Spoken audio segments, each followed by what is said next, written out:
Hello दोस्तों, स्वागत है आप सभी का एक बार फिर से मेरे यूट्यूब चैनल लक्ष्य बोध के गुरुजी पर। और आज की इस वीडियो में हम आपको कराने वाले हैं हिस्ट्री, जियोग्राफी और इकोनॉमिक्स एंड एक और है सिविक्स, यानी चारों, यानी जिसे कहा जाता है सामाजिक विज्ञान। चारों को मिलाकर जितने भी एमसीक्यू इसके अंतर्गत आते हैं, जो कि बोर्ड एग्जाम की दृष्टि से काफ़ी ज़्यादा इंपॉर्टेंट है, उन सब के बारे में कराने वाले हैं। जैसा कि आप जानते हैं कि हमने इसकी 2 क्लासेस करा चुकी हैं, तो यह एमसीक्यू का तीसरा पार्ट रहेगा।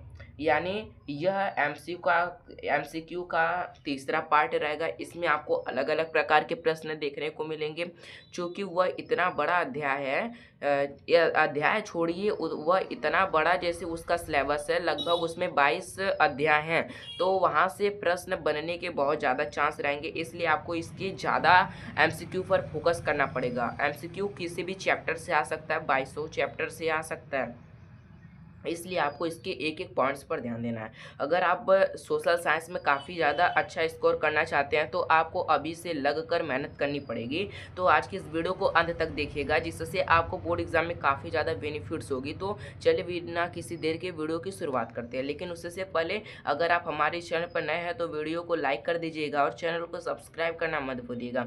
चलिए बिना किसी देर के वीडियो की शुरुआत करते हैं। कुछ पॉइंट्स के बारे में भी बताऊंगा, कुछ एमसीक्यू के बारे में भी बताऊंगा, जिनकी एमसीक्यू के तौर पर आने के ज़्यादा चांस रहेंगे। पहला पॉइंट्स यहाँ पर है कि जैव विविधता सबसे अधिक किस राज्य में है। अगर इस प्रकार का क्वेश्चन आता है कि जैव विविधता सबसे अधिक किस राज्य में है, तो किस राज्य में? केरल राज्य में। और जैव विविधता जो है वह शांति घाटी में है। शांति घाटी में सबसे अधिक पाई जाती है, और शांति घाटी कहाँ पर है? केरल में पाई जाती है, केरल में है, स्थित है। तो आप समझ गए होंगे कि जैव विविधता सबसे अधिक कहाँ पाई जाती है? शांति घाटी में। शांति घाटी किस राज्य में स्थित है? केरल राज्य में।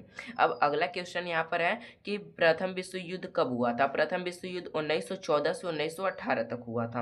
अगला प्रश्न है कि गांधी जी का प्रथम भारत में आगमन कब हुआ था, तो कब हुआ था? 1915 ईस्वी में हुआ था। अगर अगला प्रश्न है कि कांग्रेस का लखनऊ अधिवेशन कब हुआ था, तो कब हुआ था? 1916 में हुआ था। साथ ही साथ साबरमती आश्रम की भी स्थापना उसी समय हुई थी। कब हुई थी? 1916 ईस्वी में। अगला प्रश्न है कि चंपारण सत्याग्रह कब हुआ था? 1917 ईस्वी में हुआ था। वहीं पर अहमदाबाद व खेड़ा सत्याग्रह 1918 ईस्वी में हुआ था। और खिलाफत आंदोलन कब हुआ था? 1919 ईस्वी में हुआ था। कहाँ पर हुआ था? जलियांबाग हत्याकांड के चलते क्या हुआ था, यहाँ पर क्या हुआ साथ ही साथ 1919 ईस्वी में और कौन सी घटना हुई थी? जलियांवाला बाग हत्याकांड हुई थी। और कौन सी घटना हुई थी? खिलाफत आंदोलन हुआ था। यानी 1919 ईस्वी में 2 घटनाएं हमें देखने को मिलती है। पहली कौन सी घटना है? पहली है खिलाफत आंदोलन, दूसरी कौन सी घटना है? जलियांवाला बाग हत्याकांड। अगला प्रश्न है कि कांग्रेस की स्थापना कब हुई है, तो कब हुई है? 1885 ईस्वी में। किसके द्वारा हुई है? ए.ओ. ह्यूम के द्वारा हुई थी। अगला प्रश्न है असहयोग आंदोलन कब चला था, तो 1921 ईस्वी में चला था। और चौरी चौरा कांड कब हुआ था, तो 1922 ईस्वी में हुआ था। चौरी चौरा कांड चौरी चौरा नामक एक स्थान है, जो कि गोरखपुर में पड़ता है, उत्तर प्रदेश के। अब अगला प्रश्न है कि कौन सा प्राकृतिक वनस्पति जात और प्राणी जात के ह्रास का सही कारण नहीं है। इस पर आपको ज़्यादा फोकस करना है। ये बहुत सारे लोगों को डाउट में डालता है, इसलिए इसका जो सही ऑप्शन होगा वो क्या होगा? पशुचारण और ईंधन के लिए लकड़ी एकत्रित करना। यानी कौन सा प्राकृतिक वनस्पति जात और प्राणी जात के ह्रास का कारण नहीं है, तो कौन सा है? पशुचारण और ईंधन के लिए लकड़ी एकत्रित करना। अगला प्रश्न है भारत के कुछ प्रमुख बाघ आरक्षित क्षेत्र हैं, जिनके बारे में आपको बताऊंगा। यहाँ से भी प्रश्न कभी कभार बन जाते हैं। पहला प्रश्न है कि उत्तराखंड कहाँ पर स्थित है। उत्तराखंड में कौन सा आरक्षित बाघ आरक्षित क्षेत्र है, तो कौन कौन से हैं? जिम कार्बोनेट राष्ट्रीय उद्यान है, जिसका नाम बदलकर रामगंगा रख दिया गया है वर्तमान समय में।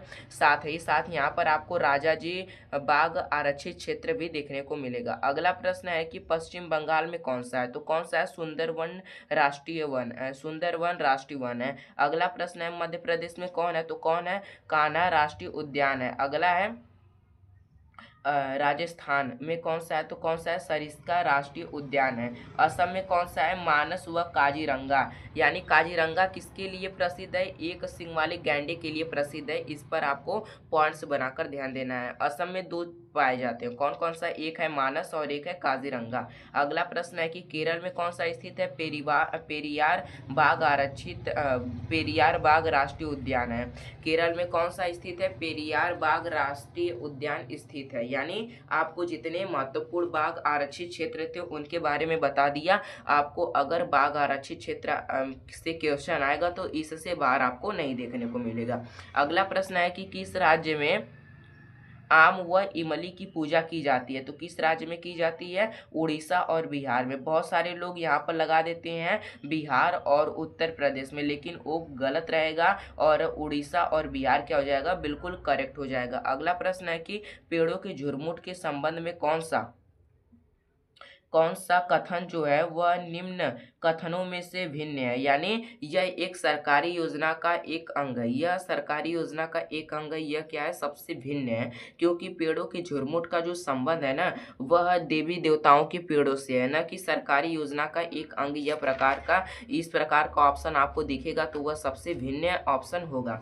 अगला प्रश्न यहाँ पर है कि भारत में पहली रेलगाड़ी के जिन दो स्टेशनों के, भारत में जो पहली गाड़ी है वह जैसे कि किन दो स्थानों से चली थी, तो कौन से दो स्थानों से चली थी, मुंबई से ठाणे के बीच में चली थी जो भारत की पहली रेलगाड़ी है। कब चली थी, 1853 ईस्वी में। कब चली थी, 1853 ईस्वी में। आपको इस पर भी ध्यान देना है।